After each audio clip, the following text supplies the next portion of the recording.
नमस्कार दोस्तों, PP Hindi classes में आप सभी का बहुत बहुत स्वागत है। तो आज का जो चैप्टर है उस चैप्टर का नाम तो आप सब देख ही पा रहे होंगे इसमें क्या लिखा है। तो आज का चैप्टर का नाम होगा, जो आज हम पढ़ने जा रहे हैं वो है प्रेमचंद जी के द्वारा लिखित उपन्यास कर्मभूमि। तो कर्मभूमि जो है वो प्रेमचंद के द्वारा लिखी गई उपन्यास है। ये उपन्यास जो है वो 1932 को प्रकाशित हुआ था। तो 1932 को जब ये प्रकाशित हुआ था तो ये भारत के जो स्वतंत्रता से पहले का मतलब जो समय काल था, जो अंग्रेज़ लोग शासन कर रहे थे हिंदुस्तान में, तो उस समय के वातावरण, उस समय के कहानी को लेकर ही ये उपन्यास को प्रेमचंद जी ने लिखे हैं। इसके मुख्य पात्र भी है, और वो मुख्य पात्र जो है वो है समरकांत, जो कि एक व्यवसायी है काशी में। अमरकांत जो कि समरकांत के बेटे हैं। नैना जो कि अमरकांत के सौतेली माँ की बेटी है, लेकिन वो अमरकांत से काफ़ी ज़्यादा मतलब क्लोज़ है, काफ़ी निकट है उसकी। सुखदा जो कि अमरकांत की पत्नी है। रेणुका देवी जी जो मतलब सुखदा की ही माँ है, यानी कि अमरकांत के सास। इसी तरह और भी काफ़ी सारे पात्र जो आने वाले समय में आपको पता चल सकता है। सलीम जो कि अमरकांत का दोस्त है, गज़ल लिखा करता था। प्रोफेसर शांति कुमार जो कि एक प्रोफेसर है, ऑक्सफोर्ड से पास होकर आए हैं, 35 साल उनका उम्र है। उसके अलावा मनीराम, धनीराम और ऐसे कई आगे जाके आपको काफ़ी सारे पात्रों के बारे में आपको जानकारियाँ प्राप्त होने वाली है। तो इसी तरह अगर आपको इन सब पात्रों को याद रखना है तो पहले से आप इसको नोट करके लिख लीजिए, ताकि आपको याद रखने में आसानी होगा।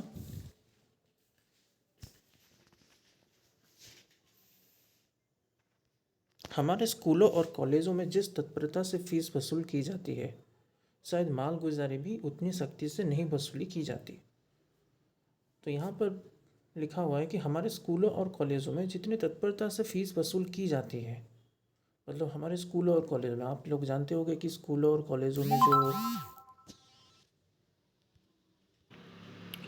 जो फीस वसूली जाती थी, मतलब कई प्राइवेट स्कूल्स में अगर आप देख सकते हैं, काफ़ी मतलब गवर्नमेंट स्कूल में इतने ज़्यादा पैसे तो लेते नहीं, लेकिन प्राइवेट स्कूल्स में होते हैं काफ़ी सारे पैसे, वो ज़्यादा पैसे चार्ज करते हैं। तो इसी तरह अगर हम देखें तो ये उस समय की बात है, मतलब 1930 के उपरांत की बात है ये। हमारे स्कूल और कॉलेजों में जिस तत्परता से फीस वसूल की जाती थी, तो की जाती है, शायद मालगुजारी भी उतनी सख्ती से नहीं वसूल की जाती, मतलब मालगुजारी भी उतनी सख्ती से वसूल नहीं की जाती होगी। महीने में एक दिन नियत कर दिया जाता है, मतलब महीने में एक दिन जो है वो नियत कर दिया जाता है जिस दिन उनको ये फ़ीस लेना है। उस दिन फ़ीस की दाखिला होना अनिवार्य है, या तो फ़ीस दीजिए या तो नाम कटवाइए। मतलब स्कूल में भी ऐसा आखिरी दिन रख देते हैं, कोई भी लास्ट डेट रख देते हैं कि इसी दिन आपको फ़ीस देना है, मतलब देना है, नहीं तो अगले दिन आपका नाम कट दिया जाता है, और वो सुनते नहीं है। ये अक्सर आपने कई सारे स्कूलों में देखा होगा कि फ़ीस देने का एक आखिरी डेट होता है, एक आखिरी तारीख, मतलब वो निर्धारित करके रखते हैं कि इसी दिन हमको ये फ़ीस देना होता है,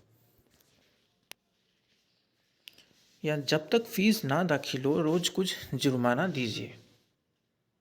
कहीं कहीं ऐसा भी नियम है कि उसी दिन फ़ीस दुगनी भी कर दी जाती है, और किसी दूसरी तारीख को दुगनी फ़ीस ना दी तो नाम कट जाता है। मतलब अगर आप उस तारीख के अंदर अगर फ़ीस नहीं भी दे पाते हैं तो फिर आपको रोज़ कुछ जुर्माना भी देना पड़ता है, मतलब फ़ाइन के पैसे देने होते हैं। अगर आपका कुछ मतलब ऐसा होता है ना, 20-30 रुपये ज़्यादा फ़ाइन ले जाते हैं आज के टाइम में, अगर हम समय से ना दे पाए तो लेट फ़ीस होता है, ऐसे कुछ बोलते हैं। कहीं कहीं ऐसा भी नियम है कि उसी दिन फ़ीस दुगनी कर दी जाती है। मतलब ऐसे भी हो जाता है कि कभी कभी, मतलब कहीं कहीं नियम ऐसे भी है, मतलब ऐसे रूल्स भी होते हैं कि फ़ीस जो होता है उसको दुगनी कर दी जाती है, और किसी दूसरी तारीख को दुगनी फ़ीस ना दी तो नाम कट जाता है। और अगर किसी भी दिन दूसरी तारीख को दुगनी फीस अगर नहीं दी जा सक मतलब नहीं दे पाए कोई भी अगर लड़का हो या लड़की, तो फिर नाम काट दिया जाता है। तो काशी के क्वींस कॉलेज में यही नियम था। ये याद रखो, एमसीक्यू में आ सकता है कि कौन सा कॉलेज है काशी का क्वींस कॉलेज। कर्मभूमि उपन्यास जो कि प्रेमचंद जी के द्वारा लिखा गया है, उसमें कौन से कॉलेज का नाम उल्लेख किया गया है, कौन से कॉलेज का नाम उन्होंने इसमें दर्शाया है या इसमें उन्होंने रखा है। तो कॉलेज का नाम है काशी के क्वींस कॉलेज। काशी के क्वींस कॉलेज, क्वींस कॉलेज कहाँ पर है, यानी कि काशी पर है। 7वीं तारीख को फीस ना दो तो 21वीं तारीख को फीस दुगनी देनी पड़ती है। ये याद रखो, कौन से तारीख को फीस ना देने से 21वीं तारीख को दुगनी फीस देनी पड़ती है, यानी कि 7वीं तारीख। अगर हम 7वीं तारीख को फीस ना दें तो 21वीं तारीख तक जो फीस होती थी वो दुगनी मतलब देनी पड़ती थी। मतलब सपोज समझ लो कि अभी 40 रुपये है, 7 तारीख तक अगर हम 7 तारीख तक नहीं दे पाए तो फिर 40 रुपये जो होता है वो 21 तारीख होते होते हमको 80 रुपये देना पड़ता है। 200 रुपये होगा तो फिर वो 400 रुपये, 1000 हो तो 2000 हो जाएगा। आया समझ में।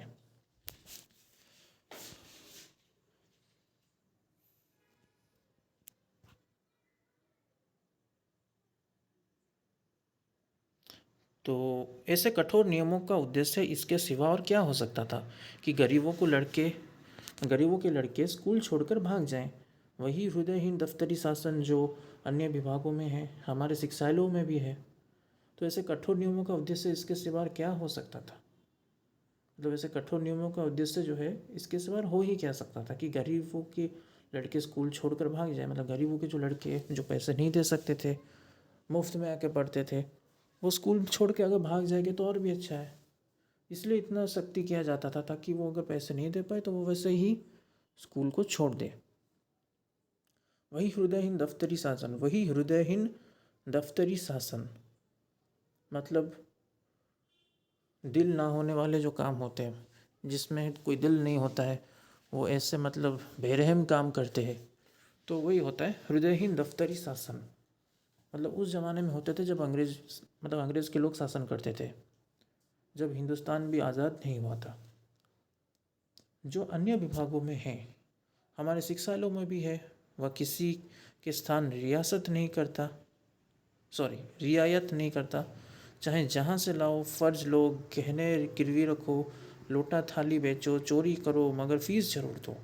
मतलब तुम कहीं से भी जाके लाओ, चोरी करो, कर्ज लो यानी कि लोन, गहने गिरवी रखो मतलब गहने बेच दो, गिरवी रखो, घर को भी गिरवी रखो, घर के जो प्रॉपर्टी है, जायदाद है, उसको भी हम गिरवी रख देते थे उस ज़माने में, अगर हमको ज़्यादा पैसे देने होते तो। उस ज़माने के जो 40 रुपये होते थे वो आज के ज़माने में काफ़ी ज़्यादा हो गया है। मतलब उस ज़माने में अगर हम देखेंगे तो टिकट्स भी जो होते थे, फिल्म के टिकट्स, वो भी कभी मैंने सुना है कि 5 रुपये में मिलते थे। मतलब लोटा थाली बेचो, कुछ भी बेचो, चूड़ियाँ बेचो, लोटा थाली बेचो, चोरी भी करो, मतलब चोरी करने तक भी बात आता है, पर फीस ज़रूर दो। मतलब इतना बेरहम थे वो लोग कि ऐसे बुरे बुरे काम करने के लिए भी वो बोल देते थे कि पैसे लाना है तो कहीं से भी लाओ, हमें फ़र्क नहीं पड़ता, हमें अपने पैसों से मतलब है। ये वहाँ के मतलब स्कूल के प्रशासन बोलते थे। नहीं दूनी फीस देनी पड़ेगी या नाम कट जाएगा, नहीं तो दुगनी फीस देनी पड़ेगी, और अगर वो भी नहीं दे पाए तो नाम कट जाएगा।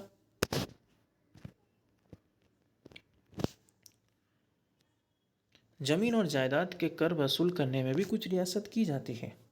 मतलब जमीन और जायदाद के कर वसूल करने में भी कुछ रियासत की जाती है। हमारे शिक्षालयों में नरमी को घुसने ही नहीं दिया जाता। मतलब नरमी को इनके विद्यालय में घुसने दिया ही नहीं जाता। मतलब थोड़ा सा भी रहम वो नहीं करते थे। वही स्थायी रूप में मार्शल लॉ का व्यवहार होता है। मतलब वही स्थायी रूप में अगर हम देखें तो मार्शल लॉ का व्यवहार हो जाता है। कचहरी में पैसे का राज है, हमारे स्कूलों में भी पैसे का राज है। उसे कहीं कठोर कहीं निर्दय, देर में आइए तो जुर्माना ना आइए तो जुर्माना सबक ना याद हो, तो जुर्माना किताबें ना खरीद सकिए, तो जुर्माना कोई अपराध हो जाए तो जुर्माना। शिक्षालय क्या है? जुर्मानालय है। मतलब शिक्षालय क्या है? शिक्षालय नहीं है। मतलब शिक्षा का जो मंदिर बोला जाता है वो नहीं है, बल्कि एक जुर्मानालय है। सिर्फ जुर्माना ही ले सकते हैं और कुछ नहीं ले सकते।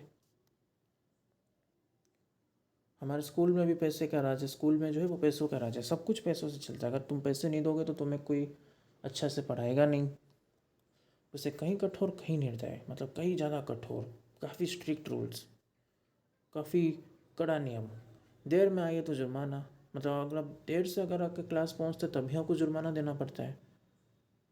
नहीं भी आएगी तब भी जुर्माना देना पड़ता है। मतलब एब्सेंट रहेंगे तब भी जुर्माना। सबक ना याद हो तो जुर्माना, मतलब पढ़ाई अगर याद नहीं होगा तो जुर्माना। किताबें ना खरीद सकिए तो जुर्माना। अगर आप किताब भी नहीं खरीद सकते तब भी आपको जुर्माना देना पड़ेगा। मतलब सोचो कितना कठोर थे वो लोग उस जमाने में। कहीं निर्दय।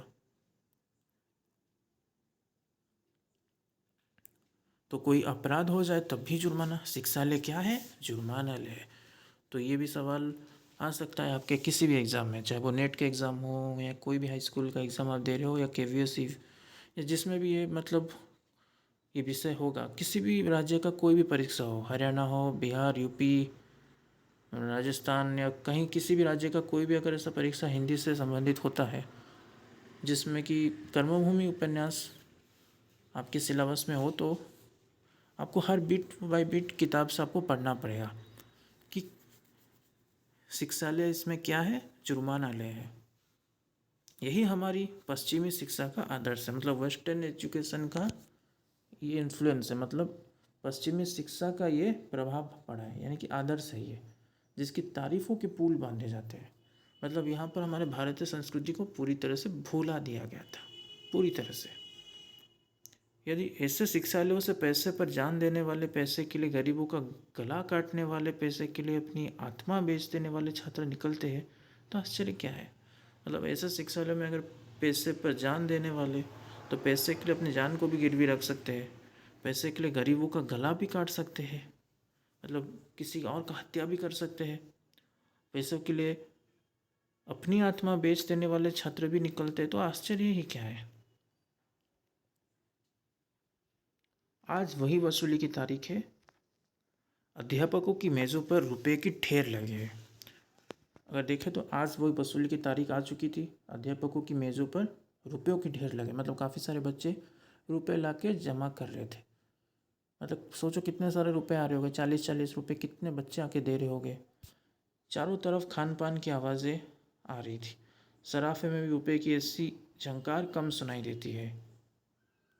हर एक मास्टर तहसील को चपरासी बना बैठा हुआ है। हर एक मास्टर जो है क्या बन के बैठा हुआ है? तहसील का चपरासी बना बैठा हुआ है। जिसमें लड़के का नाम पुकारा जाता है, वह अध्यापक के सामने आता है। मतलब वो रोल नंबर वाइज जैसे बुलाते हैं वैसे ही बुलाते हैं। जिसमें लड़के का नाम पुकारा जाता है वहाँ अध्यापक के सामने वो आता है, फीस देता है और अपनी जगह पर आ बैठता है। वो फीस भी देता है और अपनी जगह पर आके बैठ जाता है। मार्च का महीना है, मतलब ये महीना जो है वो मार्च का महीना है। मतलब काफ़ी गर्मियों का ही महीना होगा ये, मतलब गर्मी होता है ना मार्च के महीने में। तो फीस देता है और अपनी जगह पर आके बैठ जाता है। फिर इस महीने में अप्रैल, मई और जून की फ़ीस भी वसूल की जा रही है। मतलब इसी महीने में ही वो अप्रैल, मई और जून, बाकी के 3 महीनों के भी वो फीस एक साथ में वसूल कर रहे थे।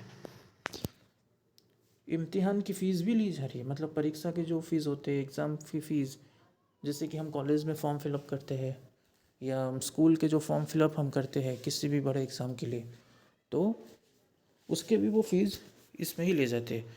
इम्तिहान की फ़ीस भी ली जा रही है। 10वें दर्जे में तो एक एक लड़के को 40 रुपये देने पड़ रहे हैं। मतलब 10वें दर्जे में अगर हम देखेंगे तो एक एक लड़के को 40 रुपये तक देने पड़ रहे हैं। मतलब सोचो। तो अध्यापक ने 20वें लड़के का नाम पुकारा यहाँ पर, मतलब रोल नंबर 20 ही समझ के चलो। 20वें लड़के का नाम पुकारा। कौन से लड़के का नाम पुकारा? 20वें लड़के का। और उस 20वें लड़के का नाम क्या था? अमरकांत। तो अमरकांत गैर हाजिर था, मतलब एब्सेंट था। वो स्कूल को नहीं आया था। अध्यापक ने पूछा क्या अमरकांत नहीं आया? तो एक लड़के ने वहाँ पर खड़े होकर कहा आए तो थे, शायद बाहर चले गए हो। फिर अध्यापक पूछे क्या फीस नहीं लाया है? तो किसी लड़के ने जवाब नहीं दिया कि वो फीस लाया है या नहीं। अध्यापक ने पूछा तो अमरकांत के बारे में किसी ने कुछ नहीं पूछा। तो अध्यापक की मुद्रा पर खेद की रेखा झलक पड़ी, मतलब उनकी मुद्रा पर खेद की रेखा झलक पड़ी। खेद का मतलब है वो काफ़ी दुखी हो गए। अमरकांत अच्छे लड़कों में से था, मतलब उनके हिसाब से अमरकांत जो है वो अच्छे लड़कों में से था, मतलब उसकी गिनती जो है वो अच्छे लड़कों में हुआ करता था। बोले शायद फीस लाने गया होगा, मतलब अध्यापक भी यहाँ पे बोल रहे कि शायद वो फीस लाने के लिए बाहर गया होगा, नहीं तो अभी तक वो फीस दे चुका होता। इस घंटे में ना आया तो दूनी फीस देनी पड़ेगी, मतलब अगर 1 घंटे तक वो अगर नहीं आता है तो फिर दुगनी फीस उसको देना पड़ेगा। मेरा क्या अख्तियार है, दूसरा लड़के चले गोवर्धन दास। तो फिर उसके बाद वो अगला नाम भी बुलाना शुरू कर देते। तो फिर उसी वक्त एक सहसा एक लड़के ने पूछा, अगर आपकी इजाज़त हो तो मैं बाहर जाके देखूं। फिर एक लड़के ने उसके बाद ही पूछना शुरू किया, अगर आपकी इजाज़त हो सर तो क्या मैं बाहर जाके देखूं। अध्यापक ने मुस्कुरा कर कहा, घर की याद आई होगी, खैर जाओ, मगर 10 मिनट के अंदर आ जाना। फिर अध्यापक उसे बोल देते हैं कि हाँ घर की तो याद आई होगी, खैर जाओ, मगर 10 मिनट के अंदर आ जाना है तुमको। ये अध्यापक ने उसे बोल दिया कि उसको 10 मिनट का समय दिया जाता है कि तुम 10 मिनट के अंदर आके, मतलब क्लासरूम के अंदर आके पहुंच जाओ। लड़कों को बुला बुला कर फीस लेना मेरा काम नहीं है, मतलब मैं जाऊंगा बाहर और लड़कों को बुलाऊंगा, बुला बुला के फीस लाऊंगा, ये मेरा काम नहीं है। तुमको वक्त दिया गया, तुमको पहले से कहा गया है, तो तुम लोग को पहले से आके यहाँ पे मौजूद रहना है पैसे के साथ। और ये मेरा काम नहीं है कि मैं जाऊँ और तुम लोग को बाहर से जाके बुला के लाऊं कि ए तुम आज फीस लाए हो, ए याद है या नहीं, आज कौन सा दिन है। ये मेरा काम नहीं है। तो यहाँ पर अध्यापक बोल रहे हैं। लड़के ने नम्रता से कहा, अभी आता हूँ, कसम ले लीजिए जो हाथे के बाहर जाऊँ। यह इस कक्षा के संपन्न लड़कों में था, बड़ा खिलाड़ी, बड़ा मिठकबाज, हाजिर देकर गायब हो जाता तो शाम की खबर लाता, हर महीने फीस की दूनी रकम जुर्माना दिया करता था। गोरे रंग का लंबा छरहरा शौकीन युवक था। ये सब याद रखो, ये भी आपके परीक्षा में आ सकते हैं। जिसका प्राण खेल में बसते थे, नाम था मोहम्मद सलीम। ये सब उसके पहले, मतलब जो उसके मतलब कैरेक्टर का जो इंट्रोडक्शन अपने यहाँ देखा कि यह इस कक्षा का संपन्न लड़कों में से था, बड़ा खिलाड़ी था, बैठकबाज था, हाजिरी देकर गायब भी हो जाता था, हर महीने फीस की दूनी रकम जुर्माना भी दिया करता था, गोरे रंग का भी था, लंबा छरहरा शौकीन युवक था, लंबा भी था हाइट में, प्राण जो है उसके खेल में बसता था, यानी कि वो स्पोर्ट्स में काफ़ी ज़्यादा शौकीन था। और ये कौन है, मोहम्मद सलीम। अब समझ आया, मोहम्मद सलीम है उसका नाम। तो इसी तरह ये है मोहम्मद सलीम का कैरेक्टर्स, मतलब यहीं से उसका इंट्रोडक्शन होता है। तो सलीम और अमरकांत दोनों पास पास बैठते थे, मतलब यहाँ पर अगर हम देखें तो सलीम और अमरकांत थे, दोनों पास पास बैठते थे। सलीम को हिसाब लगाने या तर्जुमा करने में अमरकांत से विशेष सहायता मिलती थी। अगर हम देखें तो सलीम और अमरकांत जो है वो दोनों पास पास बैठते थे। सलीम को मतलब हिसाब लगाने या तर्जुमा करने में अमरकांत से विशेष सहायता मिलती थी, मतलब अमरकांत उसका विशेष सहायता करता था, उसकी कॉपी से नकल कर लिया करता था, मतलब उसके कॉपी से भी वो नकल कर लिया करता था। इससे दोनों में दोस्ती हो गई थी, मतलब इसी तरह वो नकल एक दूसरे के करते करते रहते थे और इसी तरह दोनों में दोस्ती हो गई थी। सलीम कवि था, अमरकांत उसके गज़लें बड़े चाव से सुनता था। याद रखो कि इसमें कवि कौन था, कवि और कोई नहीं था, सलीम ही था। अमरकांत उसके गज़लें को बड़े चाव से सुनता था, मतलब बड़े इंटरेस्ट के साथ, दिलचस्पी लेके सुनता था। मैत्री का यह एक और कारण था, मतलब ये उनकी दोस्ती का एक और कारण भी था।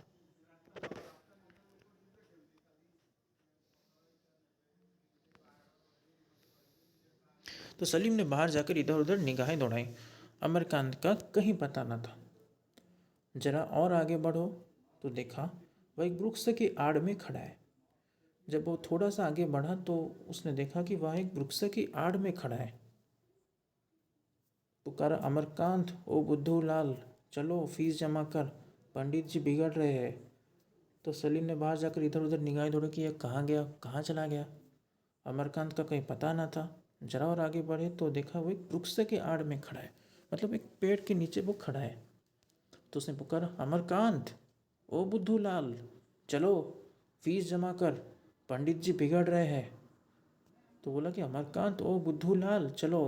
किसको यहाँ पर मतलब सलीम ने बोला ओ बुद्धू लाल चलो, तो उत्तर में लिखना अमरकांत। ये डायलॉग किसने कहा?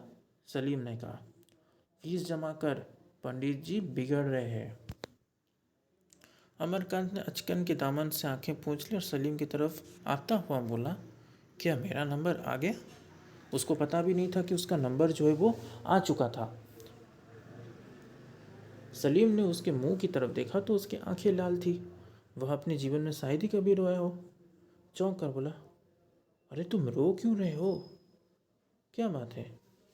अमरकांत सांवले रंग का, ये भी याद रखो वो किस रंग का था, सांवले रंग का, छोटा सा दुबला पतला कुमार था। अवस्था 20 की हो गई थी, मतलब वो 20 साल का हो गया था, पर अभी मुझसे भी ना भीगी थी। 14-15 साल का किशोर सा लगता था, मतलब वो 14-15 साल के किशोर सा लगता था। उसके मुख पर एक वेदनामय दृढ़ता जो निराशा से बहुत कुछ मिलती जुलती थी। उसके मुख पर एक वेदनामय दृढ़ता जो निराशा से बहुत कुछ मिलती जुलती थी, अंकित हो रही थी। मानो संसार में उसका कोई नहीं है, मतलब ऐसा लग रहा है जैसे वो हमेशा दुखी रहता है, उसके संसार में मानो कोई भी नहीं है। इसके साथ ही उसका मुद्रा पर कुछ ऐसे प्रतिभा, कुछ ऐसे मनस्तिबता था कि एक बार उसे देखकर फिर भूल जाना कठिन था। उसने मुस्कुराकर कहा, कुछ नहीं जी, रोता कौन है? आप रोते हैं और कौन रोता है? सच बताओ क्या हुआ? अमरकांत की आंखें फिर भर आई। लाल यत्न करने पर भी आंसू ना रुक सके, मतलब सॉरी, लाख यत्न करने पर भी आंसू ना रुक सके। सलीम समझ गया। उसका हाथ पकड़कर बोला, क्या फीस के लिए रो रहे हो? तो उसका हाथ पकड़कर सलीम ने बोला, तुम क्या फीस के लिए रो रहे हो? भले आदमी मुझसे क्यों ना कह दिया, तुम मुझे भी गैर समझते हो। कसम खुदा की, बड़े नालायक आदमी हो तुम। ये सलीम बोल रहा है, मतलब वो गाली दे के बात कर रहा है। ऐसे आदमी को गोली मार देनी चाहिए। मतलब देखो उसका गुस्सा है ना कितना है, मतलब उसको बताया क्या नहीं अमर ने, तो वो इतना गुस्सा हो गया। दोस्तों से भी, मतलब यहाँ गैरियत, चलो क्लास में, मैं फ़ीस दे देता हूँ। बोला कि तुम मेरे साथ क्लास में चलो, मैं तुम्हारे लिए फ़ीस दे देता हूँ। जरा सी बात के लिए घंटे भर से रो रहे हो? वहाँ तो कहो मैं आ गया, नहीं तो आज जनाब का नाम ही कट गया होता। मतलब कि जरा सी बात के लिए घंटे भर से रो रहे हो? वहाँ तो कहो मैं आ गया, नहीं तो आज जनाब का नाम ही कट गया होता। अमरकांत की तसल्ली तो हुई, पर अनुग्रह के बोझ से उसकी गर्दन दब गई। बोला, पंडित जी आज मान ना जाएंगे? सलीम ने खड़े होकर कहा, पंडित जी के बस की बात थोड़ी ही है, यह सरकारी फ़ायदा है, सरकारी कायदा है। मगर हो तुम बड़े शैतान। वह तो खैरियत हो गई, मैं रुपए लेता आया था, अच्छा हुआ कि मैं जो है रुपए लेकर आया हूँ, नहीं खूब इम्तिहान देते। देखो आज एक ताज़ा गज़ल कहीं है, पीठ सिला देना। आपको मेरी वफ़ा याद आई? खैर है आज यहाँ क्या याद आई? ये अमर मतलब सलीम ने गज़ल सुनाया। तो अमर खान का व्यथित चित्ता इस समय गज़ल सुनने को तैयार न था, मतलब उसका मूड था ही नहीं कि वो गज़ल सुने, उसका मन ही नहीं लग रहा था कि वो गज़ल सुने। पर सुने बगैर काम भी तो नहीं चल सकता, मतलब सुने बगैर काम भी तो नहीं चल सकता। बोला, नाजुक चीज़ है, खूब कहा है, मैं तुम्हारी जवान की सफाई पर जान देता हूँ। सलीम बोलता है, यही तो खास बात है भाई साहब, लफ्ज़ों का झंकार का नाम गज़ल नहीं है। दूसरा शेर सुनो। फिर मेरे सीने में एक हुक उठी, फिर मुझे तेरी यह अदा याद आई। अमर खान ने फिर तारीफ की, लाजवाब चीज़ है, कैसे तुम्हें ऐसे शेर सूझ जाते हैं? तो सलीम हंसा, उसी तरह जैसे तुम्हें हिसाब और मजबून सूझ जाते हैं, जैसे एसोसिएशन में पीछे दे लेते हो, आओ पान खाते चले।